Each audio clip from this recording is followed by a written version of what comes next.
We're glad you're with us tonight. I'm Lynn Brooks. And I'm Terry Brewer. The Northport Police Department is mourning the loss of its only canine officer. The police dog died from injuries he suffered in the line of duty. More now in our top story tonight at 5 o'clock. Northport Police Chief Robert Green says it happened last Saturday. Green says police officer Darren Miller and Belo, the canine officer, were responding to a call for assistance. On the way to the scene, Miller and Belo were in a car crash. Green said Belo was thrown from the vehicle and later died from his injuries. Officer Miller was also injured, but Chief Green said his injuries were not life-threatening. Green says Belo will be missed. Initially, it's an emotional attachment between the dog and his handler.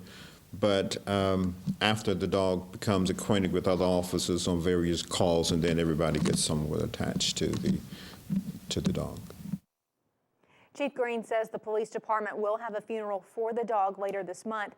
He says the department also hopes to have another canine officer soon. On your Crime Watch, Tuscaloosa police are searching for a robbery suspect, and your information could help capture the suspect. We want to show you a photo. Police say the robbery happened early Sunday morning at the CVS on 15th Street. Now, according to witnesses, the suspect walked to the counter, placed a bag on the counter, then told them the gun was inside and demanded Oxycontin pills. There are now those surveillance photos. After he got the pills, the suspect then demanded money from a cashier. Take a good look again at these pictures. If you have information, Crime Stoppers is the number to call. That's a confidential call, 205-752-STOP. Tuscaloosa Police Department Special Response Team is trained to rush into dangerous situations and capture the bad guys, but now they have captured something else, a championship title. The SRT team took number one took first place in the 2011 Alabama Tactical Officers Association Conference.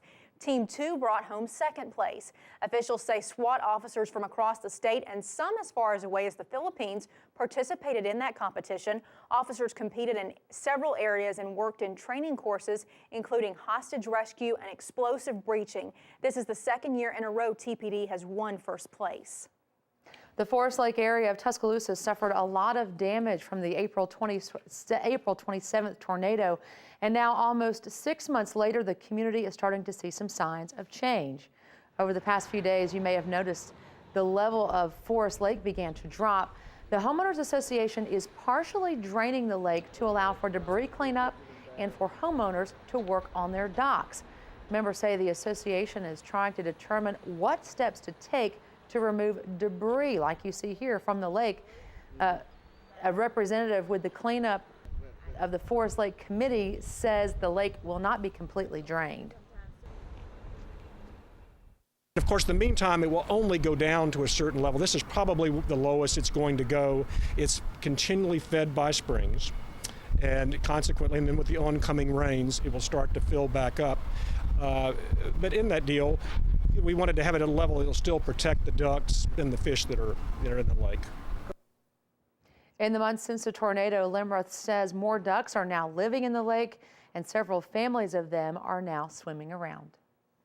According to the American Cancer Society, more than 230,000 women will be diagnosed with breast cancer just this year. That's why One West Alabama group is helping to raise some awareness. Glen Haven Health and Rehab held a program today in honor of breast cancer survivors and those who are currently battling the disease.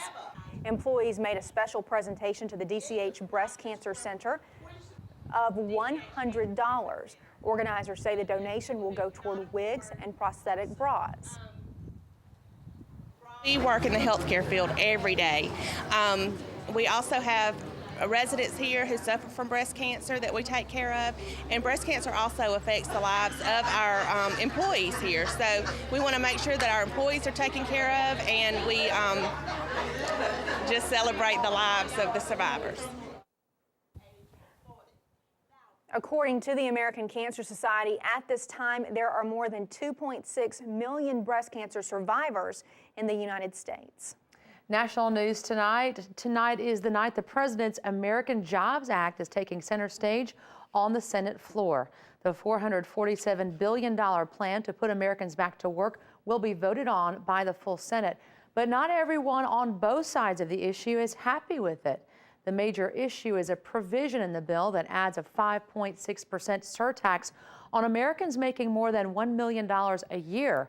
Republicans call it class warfare, and in a volatile upcoming election year, and some moderate Democrats, I should say, agree. The president says he's prepared to break the bill into separate parts if that's necessary.